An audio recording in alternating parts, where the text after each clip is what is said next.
we have been considering the theory of probability, which is a very useful tool in further investigation, because it gives us a kind of a soul or a base of statistical inference. So that was the very theoretical part. Now we want to come down from heaven on earth, and we shall be doing inferential statistics. So at the beginning we have been in a restaurant, now we stand up and we go to the kitchen where the meals are prepared. And we shall be searching for the parameters of a population. What do we mean by population and sample and parameters? Let's have a look at the diagram. First of all, we consider population. What do we mean by a population? It is the set of a community or a big set of data which is being investigated. Usually this set is too big to investigate it fully, and it is not possible to investigate every element of this population. Examples of population could be all the people living in a certain area or in a certain country, all the students at some university, all the universities, or some set of universities in a given region, for example, or with a given profile, the set of screws, the set of fish in a pond, and so on and so on. Anyway, we assume that the set is too big to be investigated, to be verified fully. So what do? What can we calculate in a population? We want to know parameters of the population. What do we mean by a parameter? It's a number characteristic of a population.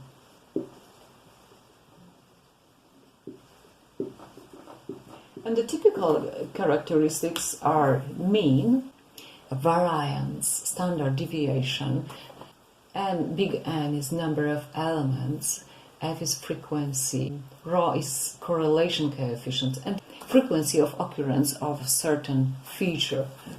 Now, it happens quite often that we are using Greek letters to characterize the parameter, the population. We will often compare them to the sample. That's why in the sample we use ordinary Roman letters, and for population we frequently use Greek letters. Okay, so how does it work? We have a population. From a population we draw a sample, a small subset. What can we calculate in a population? Nothing. But in a sample we can calculate whatever we wish. We investigate the sample and find the corresponding numbers characterizing it, and we extrapolate those results to the population. We draw conclusions about population based on the sample. Okay, one thing should be said about choosing the elements.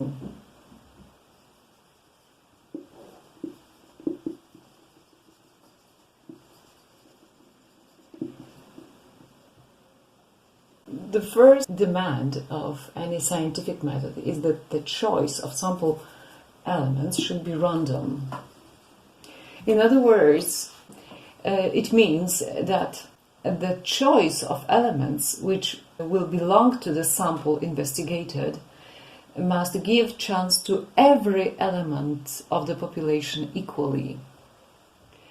Otherwise, if we don't assure that, if we don't do it in this way, then we will be accused of having biased elements.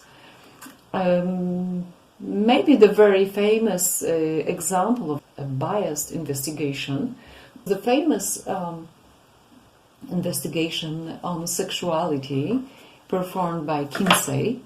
He was investigating the sexual behavior of Americans, but his sample consisted in majority of people who have been in conflict on this base with the law. The results of those people were then extrapolated to the whole society of America. So Americans were in a state of a shock, but so were other scientists who accused Kinsey of making a biased inferences. So anyway, for a long period of time, this survey cast big shadow and influenced strongly the morale and behavior of people. Unfortunately, we can say. So, the very important element of fairness of some investigation is random choice. If n is very big, then we can assume that each element has the same chance of occurrence.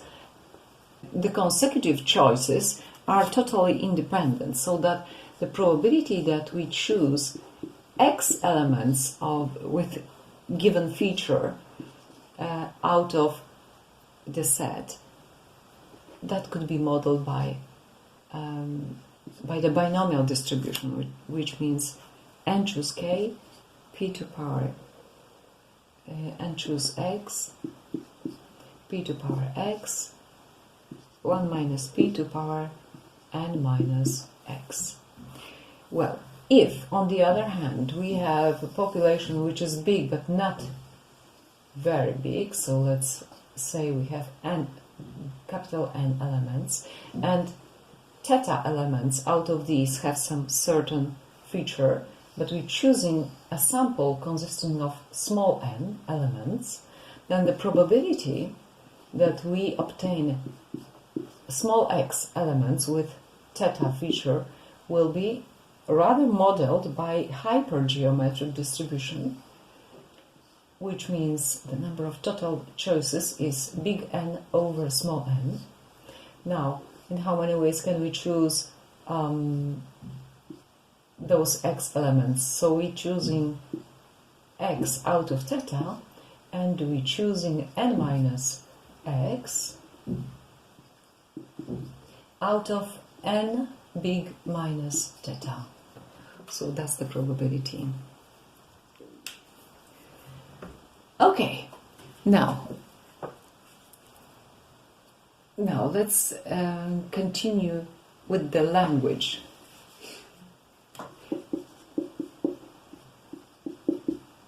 What is statistic?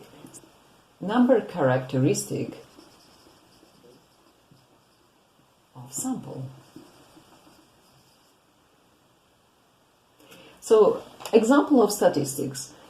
Supposing we have x1, x2, xn as a sample with certain results. So, what is the statistic? Theta 1. Supposing we are interested in mean, so we can take x1 plus x2 plus xn and divide it by n. You have already seen that before, I guess. Another proposition could be theta 2 is x1 plus xn by 2.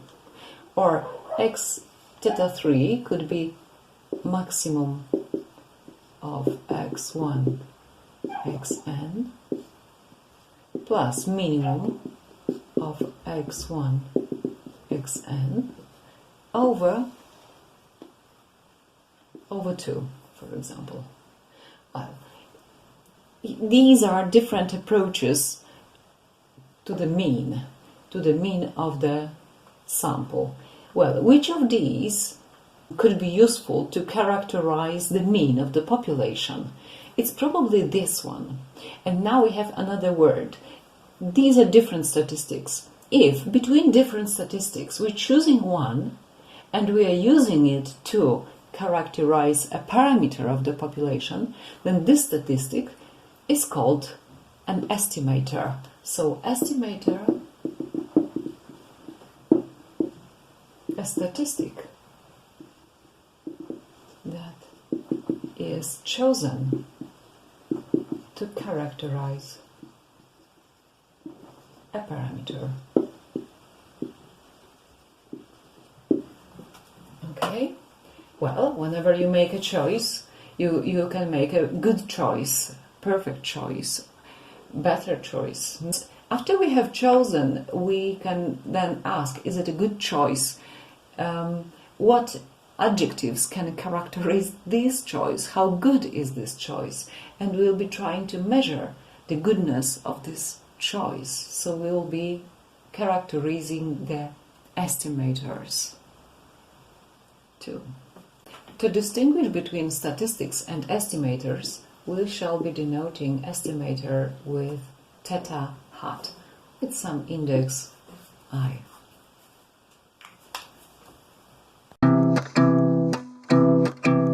Assume we have a quality control in a factory. So let us suppose we have a heap of produced items like screws or whatever. Some of them are good, but from time to time we have a bad element. Let's say it's the black one. Okay, and we are interested in the frequency of bad elements. So let's introduce the following function, x1, x2, xn. Okay, what is x1, x2? This is 0 or 1. 0 or 1. And we toss n elements.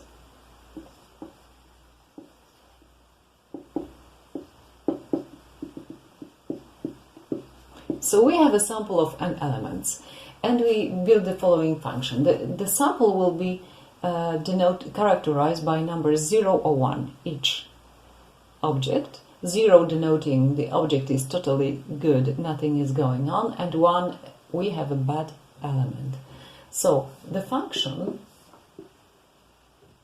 which is sum of xi, is just summing up the number of bad elements. And if we have this number, let's observe that we have natural probability that k, the number of elements, equals small k, is n choose k to power theta to k, 1 minus theta to n minus k.